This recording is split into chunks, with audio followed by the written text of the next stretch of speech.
Welcome in, everyone, and thank you for listening to the 173rd ever episode of the Missouri Sports Podcast, brought to you by 106 Apparel and recording from the Revel Advertising Studio in beautiful Springfield, Missouri. I'm one of your hosts, Cameron Albert, alongside my good friend and fellow Mizzou fan, Kyle DeVries. How are you doing today, Kyle? I'm great, Cameron. You were really thinking hard about something over there. Yeah, I couldn't come up with anything. I was going to think about why I was great, but... Well, producer Cameron and I are going to go see the new Spider-Man movie tomorrow. Wow, congratulations. Oh, yeah. Yeah. Got double Spider-Mans right here. I just knocked one Here over. they are. This one died. Just took a little nosedive after that. And so producer Cameron is like trying to catch up on Marvel movies, MCU movies, literally right now. Right this second. What are you watching right now? Infinity War right now. Okay, that's a pretty good one. 30 minutes in. All right, so we'll leave you to it. Thank you.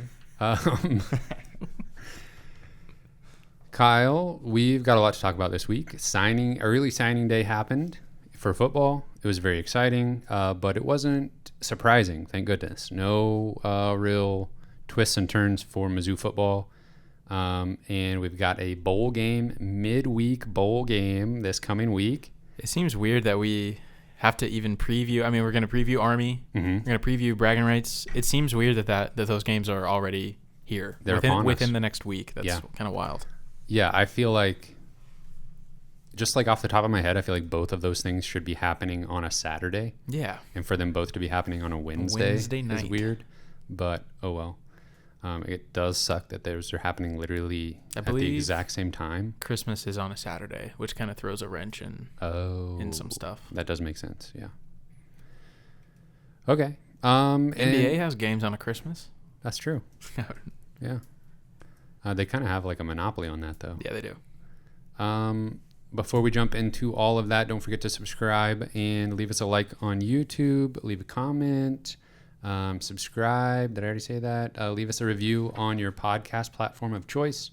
And check out our Patreon page, patreon.com/Missouri Sports Pod.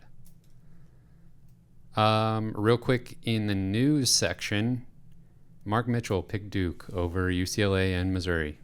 Yeah, not too shocking. No.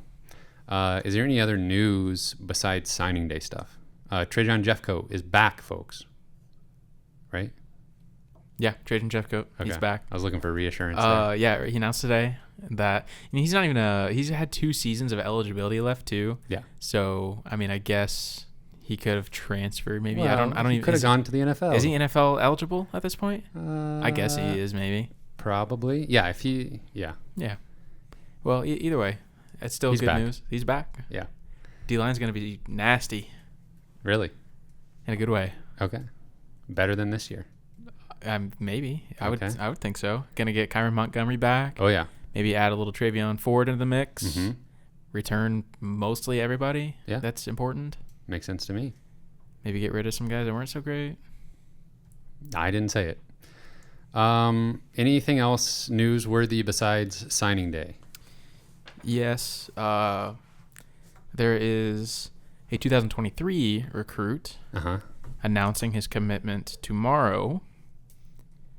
And Coach Drinkwitz put out a bat signal of some sort or something, some kind of tweet. Was that this morning? Mm-hmm. Very early this morning. Mizzou 23. Yeah. It wasn't the typical bat signal, though. It was just like the fire emojis. So I'm assuming that means a commitment.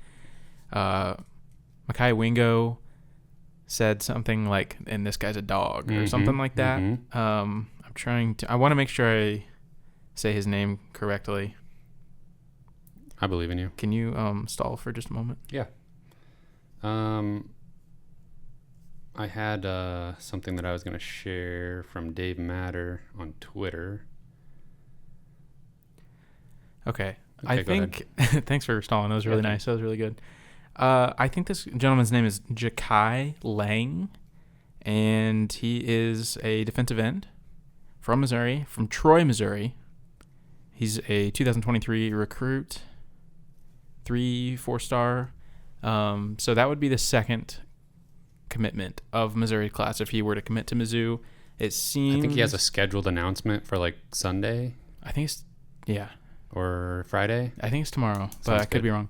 So it seems like the stars might be aligning on that one a little bit with Coach putting out the the bat signal and him announcing soon. It could be him. We don't know that for sure, but that's going to be my guess for who it is. But whoever it is going to join Brett Norvell, the tight end, and get the class off to a good start. Sounds good to me. Okay. So signing day 2020 for the class of 2022 was pretty uneventful, honestly. I mean, as uneventful as you can be for the best class in Mizzou football history. I'll just rattle off the names real quick, and then Kyle, you decide who you want to focus on. Luther Burden, Sam Horn, Tavoris Jones, Marquise Gracio, Isaac Thompson, Jamarion Wayne, Marcus Scott, Armand Membao, Makai Miller, Jalen Marshall, Max Wisner, Tristan Wilson. I think I heard Valen Erickson. Really? Yeah. And surprise, DJ Wesolak.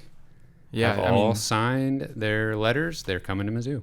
Yeah, Wesolak was really the only guy coming into signing day that we didn't know for sure. I think we had a pretty good feeling that he was going to pick Missouri, but didn't know for sure. I think we'll come back to Wesolak here in a minute, but this is just such an excellent class, really, from top to bottom. There seems like there's seemingly no weakness. I love the offensive players in this class, especially just with Tavoris Jones, Sam Horn, obviously Luther Burden, Jamarion Wayne, Makai Miller.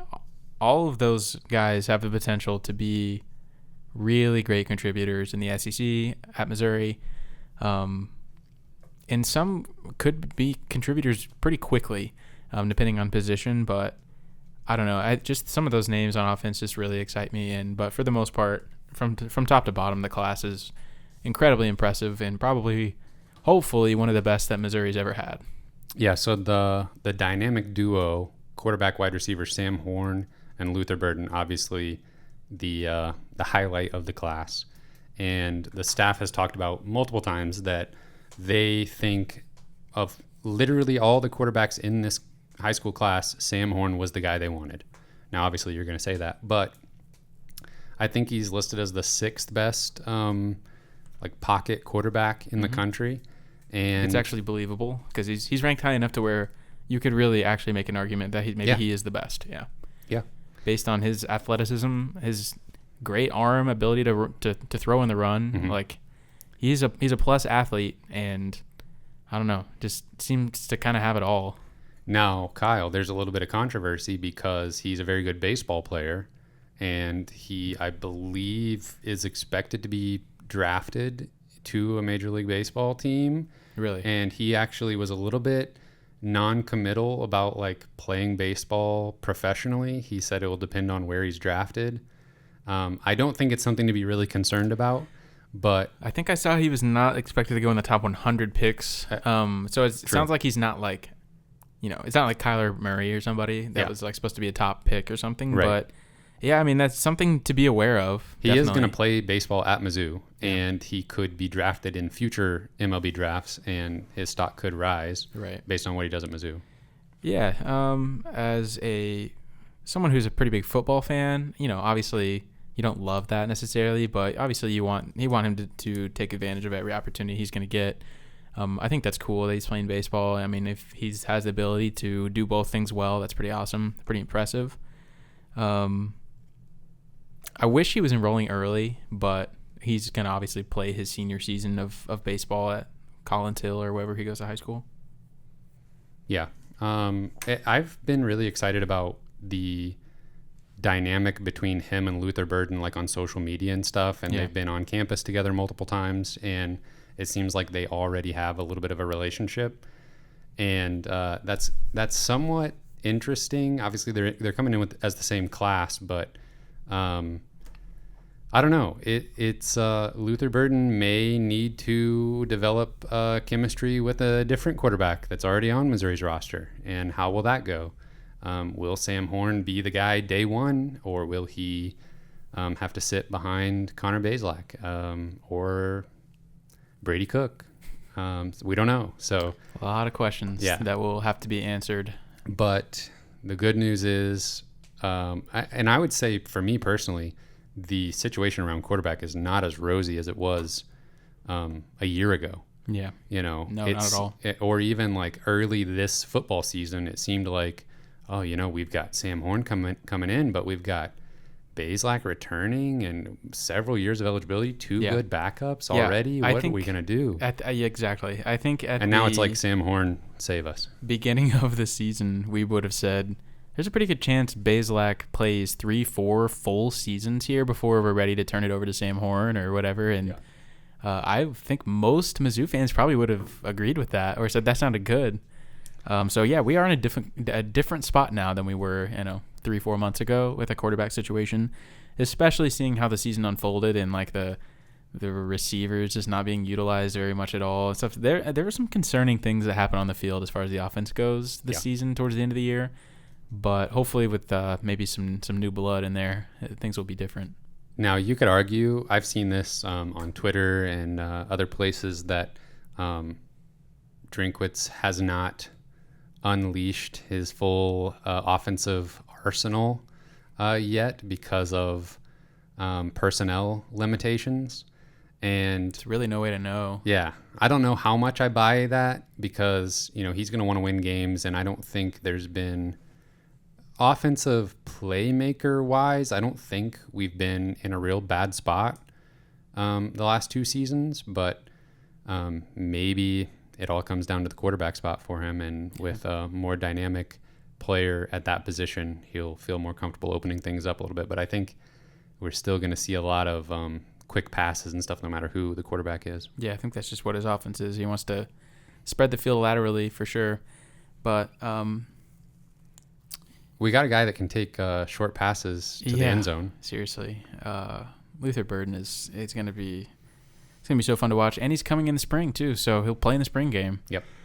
This might be a pretty fun spring game to watch, considering some of those things we just talked about. Mm-hmm. Who's going to play quarterback? Mm-hmm. Some of the new pieces that are coming in early. There's several guys that are enrolling early in the spring. So just the trio of wide receivers, Luther Burden, Jamarian Wayne, and Mekhi Miller, excuse me.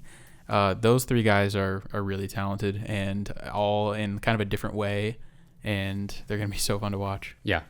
You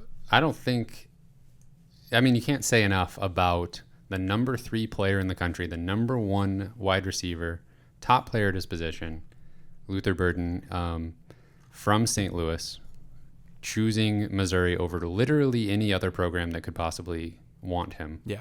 And specifically saying that's why he picked Mizzou was to do something different and not just be another name at a college football powerhouse. I know. It almost brings a tear to my eye. Yeah. Did you hear, Coach Drinkwitz did he spoke at an event or something like that maybe last night, and he said something interesting about Luther Burden and NIL, just saying, that we need to, as a fan base, like embrace Luther Burden. Mm-hmm. And did he specifically say Luther Burden's name? I wonder. But embrace these recruits, embrace Burden through NIL. And embrace them with your money, please. Yeah, because he pitched it to them that they were going to have these opportunities. Yeah. And so now the fan base has to answer. And we've seen plenty of Mizzou players get opportunities like that. Sure. And, if you're big ones though, I don't know that we've seen. I don't know that we've not necessarily high dollar ones, but we haven't seen a recruit the caliber of Luther Burden in Columbia recently. Yeah, and NIL has not been around very long, of course. So, yeah, that's going to be something interesting to watch. And I think I actually read today that he got his first deal with some law firm in Columbia or something like that. So I think it's going to work out just fine. Yeah. Yeah, they might have deeper pockets than the burger joint that I've seen sponsoring some Mizzou athletes. Yeah. Anyway, skill players, I think we've loaded up on some talent there. Tavoris Jones, one of the best running backs from Texas. Another guy I think could see the field really, really early. And just swooping in to the state of Texas and taking a guy like Jones, who was like not really, he almost has to be considered under the radar for him to be coming to Mizzou, but the recruiting rankings and stuff and the stats, the film was all there. So I don't know. That's maybe one of the more impressive gets of this class was just the fact that they went into Texas and got one of the best running backs in the state. Yeah, and I love how they used Texas. They they used. So I guess Tavoris Jones grew up a Longhorns fan, like most people in Texas probably do, and they didn't recruit him really, and they didn't offer him at least, and had some guys ahead of him and in the running back room, and those guys committed to Texas, and they just kind of ignored Tavoris, and we swooped in and took advantage of that situation. And I heard that Texas started talking to him about halfway through the year, and some people might have been forgiving, but he was not. And I thought that was pretty cool that he stuck to Mizzou, and that was just a great awareness by the staff to take advantage of that situation. Yeah, and I mean, I don't think that the way Coach Drinkwitz and the staff has prioritized the state of Missouri is very reassuring for me as a fan. But they should be able to look at that example of that happening to Texas and be like, we cannot let that be us. We cannot afford to let a guy that we might want to get back in on later get away from us. Don't want to pull an Ochai Abachi. Yeah, I wasn't going to make it like a direct comparison to the basketball team, but it is fresh on my mind, and there's like, countless examples that you can point to. Coach Drinkwitz is not going to he's not going to pull a Conzo Martin in that situation. At least he hasn't yet. Speaking of Conzo Martin, though, Coach Drinkwitz let it slip that Conzo was, I don't know if he used the word instrumental, but a part of getting Luther Burden to commit to Missouri. So Conzo not completely useless this year. He got ties to East St. Louis and made Luther Burden feel comfortable on campus. And he coached Luther Burden. Luther Burden's dad. In like AAU ball. Yeah. Wow. And Conzo's sister is the principal, I think, at East St. Louis High School. Yeah, there's definitely some family connections there. There's so many things, so many jokes I could make, but they've all already been made at this point. Yeah. Bring Conzo over as a recruiting coordinator. I'm not make Conzo the head of player development or something. The official liaison to East St. Louis, Illinois, for Mizzou athletics. I mean, I'm only half joking. Anyway, Marquise Gracial, we thought there was a little bit of rumors that he might have been looking around at other schools a few months ago. Mm-hmm. That quieted down. He was at Luther Burden's signing or his commitment announcement earlier this month, or last month, and he seems like 100% bought in. He has seemed that way for the last couple months, so obviously good to see him sign. It's surprising how little twists and turns there were. There was one guy, Deshaun Woods, who he's maybe having to figure out some academic stuff, and they're still, I think, hoping he can sign in February. So that's just a wait and see situation. But there was nobody that we really expected, nobody else that we expected to sign that fell through or anything. Yeah. One recruitment that didn't go Mizzou's way that I thought was going to was can't remember his last name. Pancake Hunter. Yes, Pancake Hunter. Thank you very much. Yeah. The offensive lineman who decommitted from Oklahoma and had a family connection, like his cousin is Marcus Scott, another Mizzou commit. I definitely thought Pancake Hunter was going to end up at Mizzou. He chose Houston, which is where he's from. So that's, and they've been in on him, for a long time. So I guess that makes sense that he decided to kind of stay close to home. But as I stated on Twitter, waffles are better than pancakes anyway. It's true, but we wish him luck. We wish him the best. Getting some offensive line help. That's got to be in every single recruiting class thing. Oh yeah, you got to have some guys that are going to contribute on the offensive line for sure. Jeff Mimba, JUCO defensive tackle, announcing on the 19th, which is 3 days from now. And that's probably going to be between Auburn and Mizzou. Mizzou's done a good job recruiting him. I think they definitely have a shot. If I had to pick, I think I'd pick Auburn here. Yeah, for me, it's like 55-45 Auburn. It's very close, I think. And he is announcing like in France or something? Yeah, he's from France. Oh, okay. Yeah. Over some kind of like a television program or something. So that'll be something to keep an eye on. They have those in France, TV programs. A TV program? Yeah. Okay. Yeah, we don't have those here. We just have the internet. DJ Wesolak. Yep. Is that where you're going? Yep. Wow, what a recruitment, man. Welcome to the team. I mean, we've talked about him a lot, but just a quick sum up. Probably a year ago, had no shot. Didn't make the top 15. Didn't make a top 15 for this person. Didn't really hear much about him for a little while. He was at Mizzou's summer event this summer. I can't remember what they call it. Night at the Zoo. Yes. Had some really nice things to say about Missouri. Still kind of felt like he's just saying nice things to be nice. Sound like Missouri got more involved though as time went on. And Clemson was the team that was considered the leader. Yes. So. And then we kind of started feeling, wow, Missouri might actually have a shot here. Then he had some off the field stuff pop up. He had like some charges that were filed against him. Mm-hmm. Those end up getting dropped after a little while. It seemed like teams kind of maybe cooled on him a little bit. Mm-hmm. They put some distance between themselves and him. Yeah, and still just leading up to a National Signing Day just felt like, it almost felt like he was not that interested in Mizzou. And maybe he just disguised it really well. I don't know, but it just felt like he wanted to go anywhere except the home school. I mean, he signed to Missouri, so I don't know what to say about that, but the vibe was definitely like, can anybody give me a good reason to not go here, and I'll do it. Yeah. But it was like, which is obviously pure speculation, but I agree. That's what it felt like. There was LSU rumors, and then there was rumors that they had a spot for him, but they kind of wanted to see what would happen with a few other guys. Yeah, LSU came in hot at the end there. He took an official visit, he canceled his OV to Mizzou and went to LSU, and obviously that's understandable. He's been to Mizzou a billion times, so that's I understand that, but yeah, then there may have been some weird behind the scenes stuff with LSU. Maybe they might have had some guys in front of him a little bit. I think there was even a little bit of deliberation about where Missouri wants him, like at outside linebacker, if they want him at defensive end. It sounds like he's kind of labeling himself as a hybrid. So I don't know. Yeah, it's been all over the place, but I'm happy that he's ended up at Mizzou. He's a fantastic athlete. He's a very high upside guy.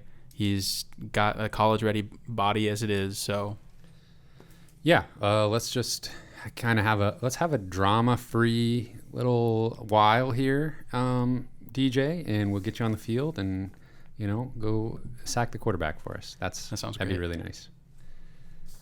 I'm gonna pull up. Let me get the most recent rankings real quick. So Missouri, according to 24/7 Sports, currently sitting at 12th in the country. They've been, flirting with top 10 to top 15 status as the commitments roll in. 5th in the SEC, but right there with Kentucky, just like a couple points separating them. Which Kentucky, wow. I mean, you would think 5th in the SEC, you'd be like, I don't know. You'd think maybe right there with Florida or somebody, but Florida's 14th. Yeah, out of 14. It's insane. Vanderbilt was higher than Florida. I love it. That's awful. I mean, it's great. Yes. That's that's incredible though, because when Mizzou has been not the best recruiting school, last few years. I mean, before Drinkwitz, and like the floor of recruiting in the SEC is 13th because you're at least going to out recruit Vanderbilt, and Florida has not done that so far. It's just insane. Vanderbilt has 24 3-star recruits. Wow.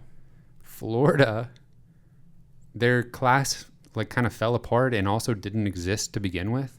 They actually have a 5-star player committed.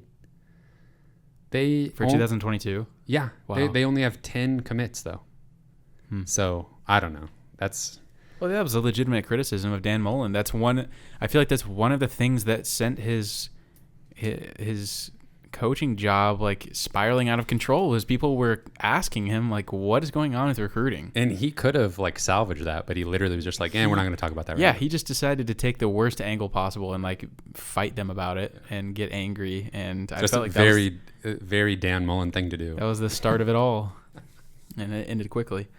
But one other thing, South Carolina, Spencer Rattler, and the tight end, whose name is Stogner or whatever his name is. Okay, I guess. Jeez. Right. SEC East, here we go. Seriously. But, I mean, he lost his job at Oklahoma, so maybe he won't be good, but he's pretty good. He's pretty good. Yeah. All right. So early signing period behind us. The staff's not done though. They're going to be adding maybe a few more high school recruits. Drinkwitz had a press conference afterwards. He said, obviously we're not done. We're going to be looking at some JUCO guys. We were going to be looking at more high school players for the February signing period. And then you've got the transfer portal. And I know I've seen the Mizzou fan base getting a little bit worried that Mizzou is missing their opportunities with transfers so far this offseason. But I saw a stat that was just stay down there. I saw a stat that was there's something ridiculous, 700 transfers, or maybe more than that. I can't remember. But the point is, only 17% of players that have decided to transfer have found new spots. Yeah, it's really early still. And players are still going to continue to transfer. So Yeah. I mean, a lot of players have probably still not even announced they're transferring yet. A lot of teams still have bowl games you have to play. There's coaching changes that are probably still going to be made. Probably. Missouri, I mean, what do they have, 16 commits or something like that? Mm-hmm. I mean, there's a very good chance they're still going to take 7-8 more guys.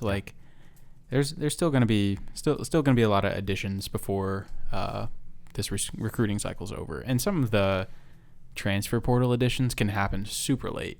Yeah. I'm trying to think. Blaze Aldridge, I mean, he was a super late ad, and he was ended up can just happen all of a sudden. Yeah. A guy announces he's transferring, and then the next day announces he's coming to Mizzou. I mean, yeah. But it is important though that we land a few those guys. I mean, Blaze Aldridge was a great example of a contributor this year. Had some rough moments, but was a contributor. Mm-hmm. Mike Maietti, I mean, my goodness, he was incredibly important in the last 2 seasons. So he made some third team All-American teams. Yeah, that's insane. So yeah, the transfer portal is incredibly important for balancing the classes and filling those immediate holes in your lineup that you need to fill. So I wouldn't get too disheartened yet. I'm sure they're gonna really focus on that here in a little bit. Also, don't get too disheartened because we got the number 12 recruiting class in the country, number 5 in the SEC. Good point. All right, it's bowl game season. Missouri plays Army in the Armed Forces Bowl. Army is 8-4. They are coming off a loss to Navy. That was a little surprising. Yeah. They run the triple option. What do you think about the triple option, Kyle? I think I asked you this question maybe off air recently. I don't even know. Off air, I don't even. Is that even how you? Are we on air right now? Oh, we're on the air. We're live. We're on the airwaves. What happens if Jeff Monken decides to take another job or whatever it is? I did some research on this. Okay, great. So I actually have an answer for you. So what happens if Jeff Monken decides he wants to take another job? Army's been running the triple option since the beginning of time. Mm-hmm. Did they have to hire somebody that's has well versed in the triple option, or are they forced to adopt that style of play? Yes and no. So there's some nuance to it. They're almost forced to adopt some kind of gimmicky, I'm putting in air quotes, style of offense because of their personnel limitations. So because of their standards for acceptance and just the fact that, Army, Service Academy players don't have the same type of routine that normal college football players do. So that's why you see triple option being run in service academies or, programs that just kind of have a built-in deficiency in recruiting. Mm-hmm. So they are more likely to pursue someone with triple option history. So are you saying the triple option elevates these players? Well, it basically creates the proponents of the triple option would say it creates a competitive advantage where if you can just really nail this, offensive system, then it's not something that the defense sees all the time. So if you can do it really well, you can take advantage of just the novelty of it. Okay. And that makes sense. Catch opponents off guard, basically. Cool. Yeah, I mean, it's definitely a little, it's kind of an archaic style of play. Well, there's this very, there's this branching coaching tree that comes from coaches that are from Georgia Southern University. Okay. Georgia Southern is a type of place where if you go coach there, you absolutely are running the triple option. So I wonder who sets those precedents. Well, there's like I don't remember the guy's name, but when I was looking some of this stuff up, there's like this legendary coach from Georgia Southern who kind of pioneered the triple option, and that's just what they run there. And then he had assistants that kind of took it other places, and it's kind of interesting. I think it's fun to watch, honestly. Like, my question to you would be like, if you were a fan of a team that was like their prospects for recruiting or something was just like not looking so good. Let's maybe say Florida. I'm just kidding. I was gonna say maybe Kansas football. Okay, I've heard of that. You're just not very good, and there doesn't seem to be any hope to get better. Would you be like, yeah, bring on the triple option? Well, I guess that was my question. Was like, okay, so if the triple option elevates these players that are maybe under recruited, why doesn't everybody do it? If they're just giving everyone a boost, but it is the novelty. It is the fact that you never run into it, or very seldomly run into the triple option that makes it probably special, and it's gimmicky. Yeah. And well, I think there is this kind of like the triple option, like good programs don't run the triple option, so we're not going to run the triple option. So then no good programs are running the triple option. So it's like the reason we don't want to run it is because no big programs are, but nobody wants to take the chance to try it. So it's just, this endless cycle. Yeah. I mean, it can be fun to watch. It can also be painful to watch because there's not a lot of passing that happens. But more modern, and I would give Monken and Army credit. He has they've modernized it a implemented little bit. Some different looks, and I mean, they opened the game against Navy with a pass, and it's kind of a joke on Twitter, like, whoa, Army and Navy both passing the ball, but still, it's crazy. Like, they'll run the ball 50 times and throw it 9 times in a game, but they do selectively use the pass and trick plays and stuff like that to try to trip up the defense. So I don't know.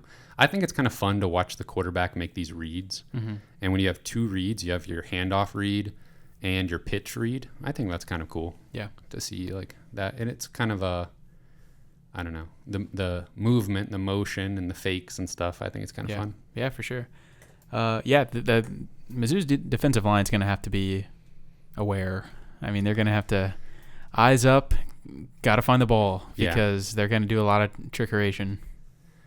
Yeah, I'll be honest, I'm a little bit worried. I mean, can you imagine this offense versus Mizzou's defense from the beginning of the season? Yeah, like in November. Unbelievable. Or like October. Yeah, it would just been disastrous. But what worries me the most is like you're going to like plan on them running the ball. So you're going to kind of have your defense up close to the line of scrimmage.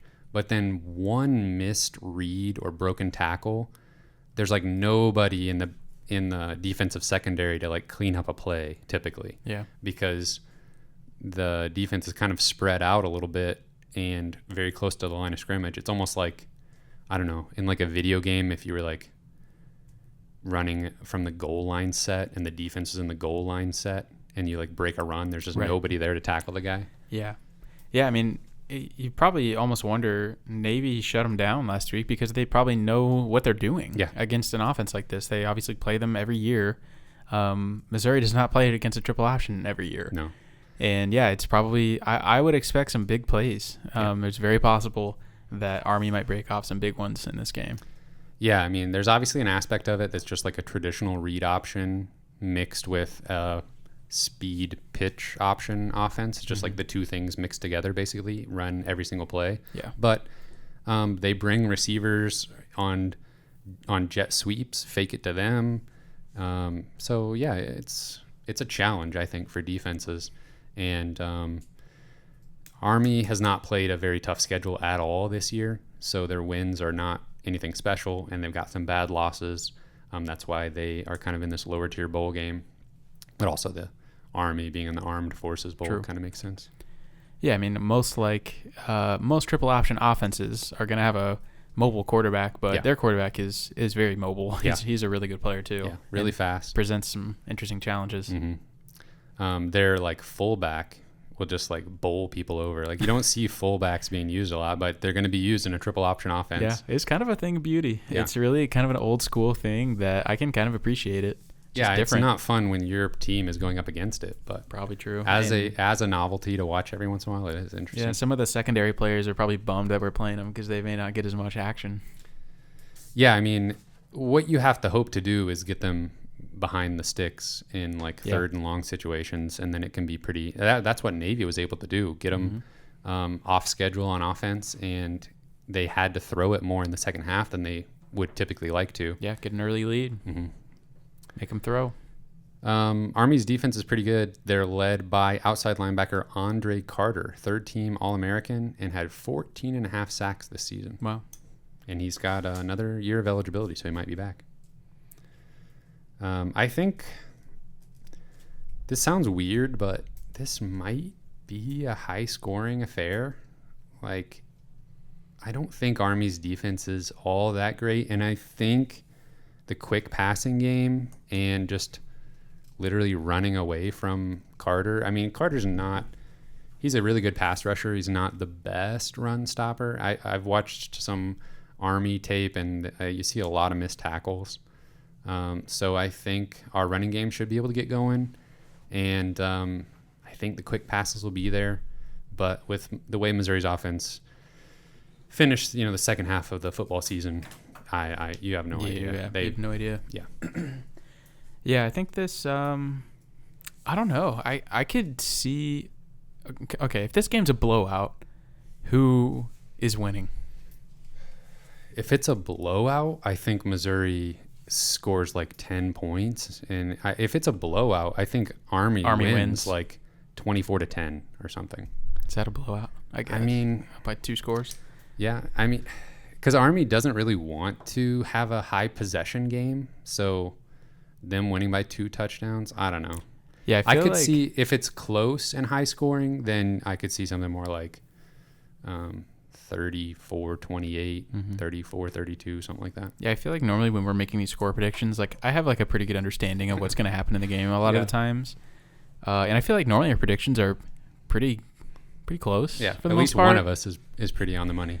But I don't know how to predict this game, man. I mean, I see a very wide range of potential outcomes happening in this game, and even just like a few weeks in between games. Missouri hasn't played in a few weeks. Obviously, Army played more recently. Mm-hmm.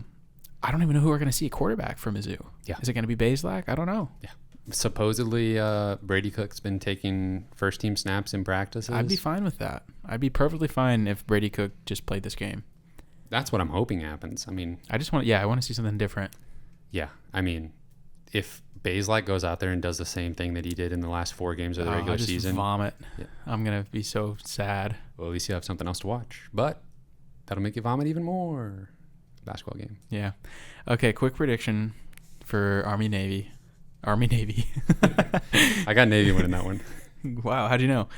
Army-Mizzou, and I'm going to say I think Mizzou plays Brady Cook. I think he has a good enough game to win this. I think he's going to have some ugly moments. But for the most part, I think he'll do enough to get the ball into the hands of the playmakers. I think he can run enough to get to the sticks and kind of keep the drives alive. I think Missouri wins 27-20. I wrote down 27-17. Mizzou. Wow. Okay. All right. 27-20, you said? Yeah. Yeah, I mean, I'm going to say the same thing. Brady Cook starts, get a little something going on offense. Maybe just run all over him. That'd be fine. Don't even need to throw the ball that much. I hope they can pull it off. Just get the ball to Luther Burden. That's all I ask. Yeah. A little early for that. Tyler Beatty's playing, right? Yeah, I think he is. Yeah. Let him do whatever he wants. There's no reason to be upset that he is playing, and if he was not going to play, that's totally fine too. He's going to go to the NFL. That's my take on it. It's reasonable. Basketball time. There was a game. Who did they play? Kansas, in Lawrence, Kansas. That feels like an eternity ago. Yeah. I'm legitimately sorry for anyone who had already put this out of their mind, but we're going to relive it for a moment. Missouri lost the game 102-65. Well, you know what's crazy about this game was I actually felt like Mizzou played okay for their standards, especially in the first half. Yeah. It really felt like, I mean, Kansas was making every shot, but it was like Missouri was doing enough to at least keep it competitive for the first 10 minutes of the game. Well, and they kind of, there was a point where they got it down to a 7-point Kansas lead, and then the refs got involved. Yeah. That was actually nuts. Like, Yeah. It was a 7-point game, and then there was just like a whistle on every possession. Kansas shot like 9 free throws in the next 2 minutes. Yeah. And then during that span, Kansas actually went on a 25-4 run. Wow. Yeah, and mostly free throws, it felt like. Yeah, it did. Yeah, Javon Pickett, he showed up. It was a rivalry game, so he was all about it. 19 points. Really? Yeah, on only 12 shots. Yeah, he was making everything in the first half. Yeah, getting to the rim. He actually looked like he could compete at that level and wanted to be there. Where is that Javon Pickett, like, the other half of the time? I don't know. He really looks like a polished player sometimes. Like, he, like you said, he can get to the rim effectively. He's got a pretty nice looking 3-point shot. Mm-hmm. But sometimes he's just totally gone, like, from games. Yeah. That honor in this game went to Amari Davis because he played 25 minutes and had 0 points. 0 for 5 from 2, 0 for 1 from 3, no field goal, no free throw attempts. So that was not great. Free throw attempts for the teams, Missouri was 12 of 17. Kansas was 23 of 32. Wow. So I missed that. That was from free throws? Yeah, free throws. Wow. Kansas attempted 32 free throws. It takes me back. It takes me back to the Big 12 days. Go ahead. Yeah, I mean, we knew Kansas was going to be efficient. They shot the ball unbelievably well, really, throughout the entire game. 52% from 3. It's pretty good. Yeah. That's pretty good. Yeah. And still 60% from 2. Missouri, meanwhile, 5 of 16 from 3. That's good for 31%. And 49% from 2. And really, Pickett and Brazil. Gordon had 10 points, but he had to take 11 shots to get there, so not super efficient. Brazil, 10 points in 20 minutes of action, made a couple of threes. I thought he looked pretty good. I did too. He didn't look scared to be out there. Yeah. Looked athletic. I'm not going to lie. I think Brazil is going to be a better player than maybe I gave him credit for. Yeah, it's seeming that way for me as well. I went to Kickapoo here in Springfield, so obviously he went to my alma mater for high school, and I hadn't seen him play a ton, but I just thought, obviously we're 2 games in here. He's played 2 games, but I thought there was a pretty good chance he might just kind of be a tweener, like not really big enough to bang around down low, but too big to be a slasher or anything like that. Not skilled enough at the perimeter. Yeah, exactly. And I didn't know that I didn't know what to think about his shot, but so far, very early, he looks like he's going to be so much better than I thought he could be. Yeah. And I'm happy about that for sure. Yeah, I mean, he's got the green light from 3, and he's kind of a late bloomer too in high school. We knew about his athleticism. That's showing through, and he shows defensive versatility. I mean, he's switching everything on the perimeter. So, yeah, he could develop into a special player for sure. In this game, Missouri committed 20 turnovers. That's not good.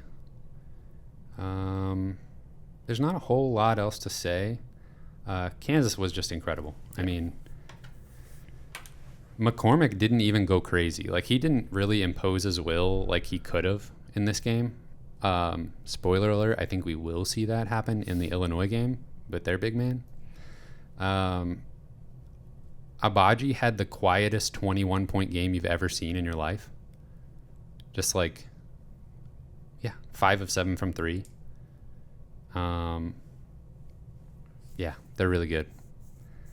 I don't know what else to say about Kansas other than it sucks that they're good. And it really sucks. Yeah. The atmosphere was incredible.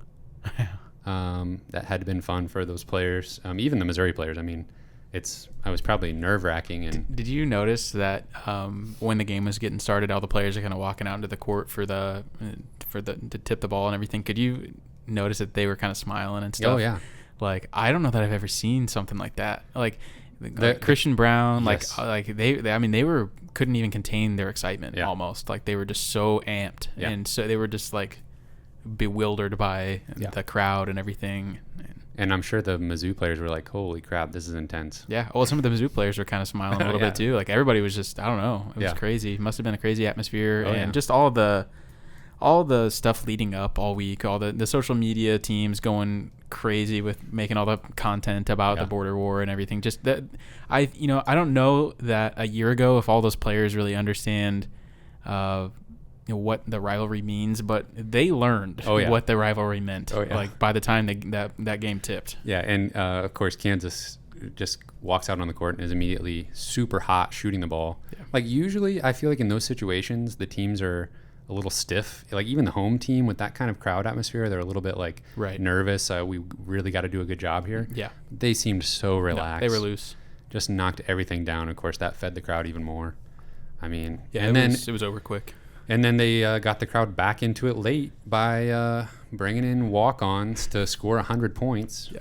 I mean, honestly, it was a perfect day if you were a Kansas fan. Just embarrassing. Everything went right. Embarrassing for Mizzou basketball. Yeah. Talk to me about Sean Dura-Gordon, because Twitter is ablaze with, we want Sean, we want to give him more minutes. Yeah, he scored 11 points in 6 minutes. I think it's got to the free throw line. I think it's possible that maybe, I mean, I watched the whole game. Maybe I kind of checked out a little bit towards the end. I wasn't watching super closely every possession, but I mean, I think Sean Dura-Gordon has proved that he deserves some playing time in this season. I mean, come on. Yeah. Play the young guys at this point. Like the season's basically lost almost already at this point. We're not even halfway through. Just get the young guys some playing time. He's an athletic player. He doesn't look super polished at times, like on offense and stuff. Mm-hmm. But I mean, he's rangy. I think if he can come into his own on defense, he could be a good player for sure. And he's probably got to work on his shot a little bit, and some of those things can develop. But yeah, I mean, those things can get better when they see more playing time. So I think that some of the players with high ceilings, get them on the court. That's how they're going to come into their own, and that's how they're going to find those ceilings. Yeah, and it's not a situation where you need to worry about like giving them too much too early. I mean, you don't want to imply that we're not going to win unless you really show up and contribute to the box score in a major way as a freshman. Yeah. But there's really not a lot of pressure probably on them to win the game. Right. Just do your best. Yeah. At this point. Yeah. Kyle, I do want to talk about just kind of an annoying thing that an annoying storyline that has been brought to the forefront because of this matchup. And that is Christian Brown, Parker Brown, the Brown family, the other last names in the family that I don't remember. It looks like Sandboth, but that's not how you say it. I don't remember how you say it. I'm declaring we're done with this family. We're ready to move on. They don't even know how to spell the word Brown, for crying out loud. The mom who went to Mizzou in the stands with the Kansas shirt, and obviously fine. Yes, your kid's at Kansas. Yes, you root for Kansas. That's fine. But don't act like Mizzou and you are a thing anymore, Well, I think I heard some of the Brown family in attendance was wearing Santa Clara gear. Yeah, the dad was. Now that's kind of a slap in the face. Yeah. Well, that actually brings me to my second point, Kyle. And that's, I saw a lot of understandable frustration with the Brown family, and I was right there with you. I don't know how to say this as an adult talking about a college student without, sounding a certain way, but Christian Brown is, I'm trying to be delicate here, an unlikable player to have on the Kansas Jayhawks basketball roster. And I hate him. Yeah. I'll say it. Yeah. So, I mean, I didn't say this, but I saw other people saying, punchable face. Yes. I certainly would never say something like that, No. but I definitely agree. And and I mean, he makes those are the kind of players though that make the rivalries fun. And I mean, not fun when you lose by 40 points, but let's say Missouri was good and those teams were just going back and forth, like, man, if him making a three and pumping up the crowd, he just would just hate it so much. And then Missouri answers, but that's not going to happen this year. But yeah, he was pressing my buttons as far as like making me hate everything he did. Yes, and obviously the fact that he's good at basketball contributes mightily to that. Did you see his quote after the game? He said something about Missouri being well coached. I did not see that. Yeah, he said they're well coached. I'm sure he believes that deep down in his heart. Now, the second part of this that I got to get to is Parker Brown is a fine basketball player. And ladies and gentlemen, I don't know if you know this, but Santa Clara is 95th in KenPom. And Parker Brown is playing 83% of available minutes and has an offensive rating of 108. Okay? Now, if that means nothing to you, then let's just compare it to the Missouri Tigers, who have a KenPom rating of a 153.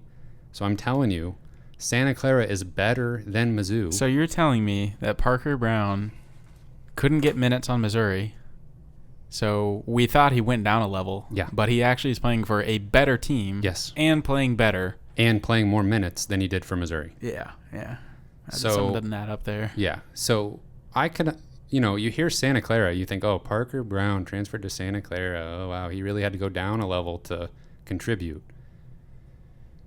Now, you'd like to think that that would be the case, but when Missouri is the 153rd best team, according to KenPom, it's easy to go up. Obviously, last year's team was a little different than this year's team, but if you're telling me you wouldn't take him, who is contributing major minutes to a top 100 KenPom team, and has a better offensive rating than everybody on Missouri's roster except for Trevon Brazile and Sean Dura-Gordon, who barely play. Yeah, so is this maybe like a criticism of Conto Martin? Is that fair to say? Yeah, I mean, I went into this thought thinking it was a little bit more of a criticism of some fans that I saw on Twitter, like besmirching Parker Brown and saying like that he was no good. And like, this is it. I'm done now. I'm probably never going to talk about him again. But I just wanted to point that out before I mentally close the door on the entire Brown family. I'm sure they're going to be devastated to know that I've done that. Yeah, that's going to be rough when they find out. But it had to be done. Yeah, there's something so aggravating about just getting absolutely dismantled by your most bitter rival, and there is nothing you can do to like come back. Like, there's nothing you can say. The most punchable face in the world, just draining three after three on you, and smiling and saying you're well coached after the game. And I mean, there's just not. You just have to take it. There's nothing you can say to like come back or anything against it. There's not a funny thing you can say on Twitter. No, it's just brutal. Yeah, that was rough, but it was expected. Yeah, I agree. So in case I didn't make it clear, Missouri is now 153rd in KenPom, 205th in offensive efficiency. I believe it. 112th on defense. I think they're worse than 205th offensive. Like they should be. Oh, I think they will be. It'll keep dropping. Yeah. Eventually, yeah. 352nd in 3-point field goal percentage offense. And to remind folks, there's 358 schools in Division I basketball. Not much better on defense. 310th in defensive 3-point field goal percentage allowed. 324th in offensive turnover percentage. And even worse than that in non-steal turnovers. So, yeah, pretty good. Up next, we play Utah at home and then Illinois in the bragging rights game in St. Louis. Utah is 7-3, no top 100 wins, and they did lose all 3 of those games they played: BYU, USC, and TCU. They're top 100 in both offense and defense. Luckily for Missouri, the only thing Utah doesn't do well is turn over other teams. But as we saw, as I just said, Missouri doesn't need you to steal the ball from them to turn it over. They're more than capable of turning the ball over without you doing anything. They'll find ways. Do you remember the maybe first or maybe it was the second year of Konzo Martin whenever we were like kind of scouting teams, that was like the first thing we looked at for KenPom was like, do they turn teams over or do they not? And that may be the key to whether we win the game or not, because they were just turning the ball over like 20 plus times a game. Yeah, there was that one when we went on the road to play Iowa State. They turned the ball over like 30 times or something. Was that Konzo's second season? Yeah. Yeah, that was bad. Yeah, it was like from that moment on, it was like, okay, does the other team turn you over? If so, this is going to be ugly. It's going to be brutal, yeah. And we're kind of back in that same place again this year. We've returned. So I honestly think this being a home game for Missouri should be a relatively close game against Utah. Utah 93rd in defensive efficiency. They don't turn you over, but they do play pretty good team defense. Their opponents so far this year do not shoot the ball well. They've played a little bit of a cupcakey schedule as far as their wins go, but they did beat Cal and Boston College and Abilene Christian, who are actually better, more highly ranked teams than Missouri this year. It should be close. I can't necessarily expect Missouri to win because we're pretty bad, but hoping for a close game. If Missouri, has a terrible offensive game and can't score, then watch out, because this is one of the last winnable games on the schedule. Is this the return game of you might have just said this, actually. I wasn't paying attention. They went to Utah in Konzo's first season. Correct. And high hopes for the year, obviously, which ended up still being a good year, but that was an awful game. That was probably one of the worst games of the whole season. Yeah, they got destroyed at Utah. But I think that was actually a nice little, learning experience going on the road against a pretty good Utah team that season. It was like they had won some good games, blew out Iowa State, and it was like, okay, back to earth. You're not going to go undefeated this year. That was a better Utah team than they are currently, too. Agree, yeah. Can you feel confident in predicting Missouri will win this game? No, absolutely not. We'll just leave it at that. Could they? Sure. Yeah. Will they? Probably not. Okay, throw out the records, though, Kyle. We've got a rivalry game against Illinois, so that means at least Javon Pickett will show up, and we probably jinxed him now. Yeah. We've made that joke too many times. Where expected from him to the point now where it's like, and so other teams will hone in on him. Yeah, and if you're out for the listeners, don't be too hard on him if he doesn't deliver, because he has been so good in rivalry games in his Mizzou career, specifically the bragging rights game. Interesting to look at compare his splits between the Illinois games and every other game. Yeah, and throw that Kansas game in there. Yeah, rivalry games. Yeah, we can cherry pick it a little bit. Illinois is 18th in KenPom, 15th on offense, 36th in defense, so pretty well-rounded. They have wins over Kansas State, Notre Dame, and Iowa this year, which are top 100 teams, but they lost to Marquette, Cincinnati, and most recently to Arizona. Arizona's top 10.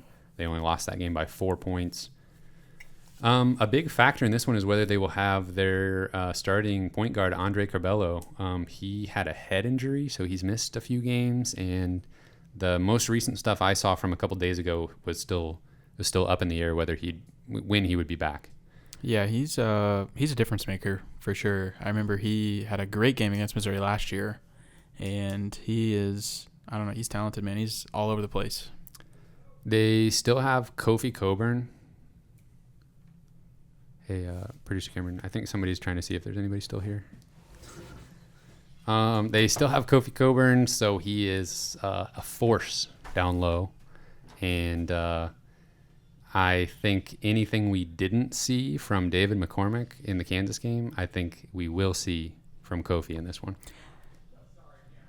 Yeah, Kofi is an unbelievable player, and I feel like we've gotten a little bit lucky. Yeah. Last year, I just was really surprised that he didn't go off against us. Yeah. And is this his third season? Yes. Yeah, I feel like we've been a little fortunate. Yeah, against him. He kind of flirted with the NBA this past off season.